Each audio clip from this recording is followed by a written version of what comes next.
Friends, আমি Madhumita paradise cooking channel থেকে তোমাদের স্বাগত জানাচ্ছি। এই দেখো, আমি কতগুলো কাঁচা লঙ্কা এখানে নিয়েছি। আর কাঁচা লঙ্কাগুলো আমার এক্সট্রা হয়ে গেছে, কেন আমরা আউট অফ স্টেশন যাচ্ছি বেশ কিছুদিনের জন্য। তাই আমি ভাবলাম যে এই কাঁচা লঙ্কাগুলো নিয়ে কি করব। এই কাঁচা লঙ্কাগুলো দিয়ে আমার মাথায় এলো একটু আচার তৈরি করে রাখি।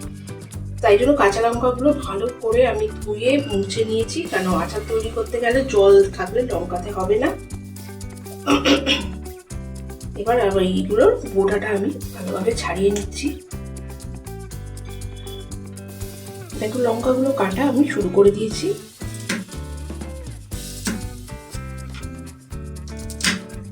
এইভাবে লঙ্কাগুলো কেটে নিচ্ছি।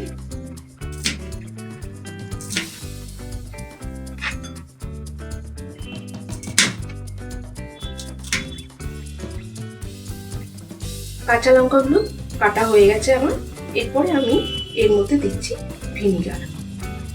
ভিনিগারের মধ্যে যে প্রিজারভেটিভ যে গুণটি আছে, তার জন্য ভিনিগারটা একটু বেশিভাবেই আমি এর মধ্যে ইউজ করছি।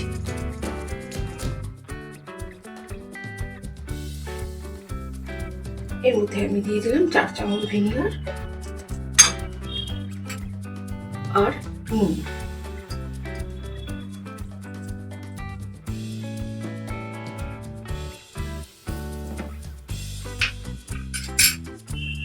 দিয়ে এটি আমি সাইডে চাপা দিয়ে এখন 10 মিনিটের জন্য রেখে দেব। দেখো, কড়াইয়ের মধ্যে আমি মশলা একদম রেডি করে নিয়েছি। এখানে আমি নিয়েছি গোটা মেথি। মেথি দিলে আচারের স্বাদটা ভালো হয়। গোটা কালো সর্ষে, গোটা সাদা সর্ষে আর মৌরি। এটা আমি এখন শুকনো রোস্ট করে নেব, নিয়ে তারপরে গুঁড়ো করে নেব। মশলা দেখো আমার গুঁড়োনো হয়ে গেছে, আর খুব সুন্দর মশলা থেকে গন্ধও বেরোচ্ছে। এরপরে এর মধ্যে আমি দেব বিট লবণ,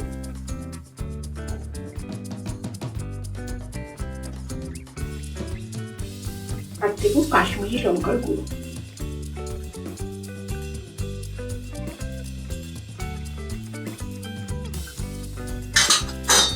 দিয়ে এই মশলাটি আমি এর মধ্যে অ্যাড করব। এটা কিন্তু তোমরা ইনস্ট্যান্ট এই আচারটা তৈরি করতে পারবে। খুব তাড়াতাড়ি এই আচারটি তৈরি হয়ে যাবে, আর খেতেও ভীষণ টেস্টি হবে।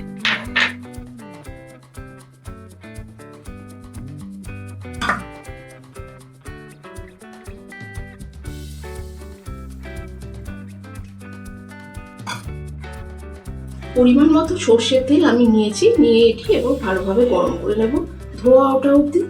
তারপরে এটা ঠান্ডা করে আমি আচারের মিশ্রণটির মধ্যে মিশিয়ে দেব। তারপরে তোমাদের সার্ভ করে আমি দেখাবো। এটা তোমরা রসুন দিয়েও করতে পারো। আমি যেহেতু ভেজ করেছি তাই জন্য এর মধ্যে রসুন অ্যাড করিনি। আর যদি আচারের রেসিপিটা পছন্দ হয় তাহলে লাইক করবে প্রচুর, আর সাবস্ক্রাইব করবে। টাটা।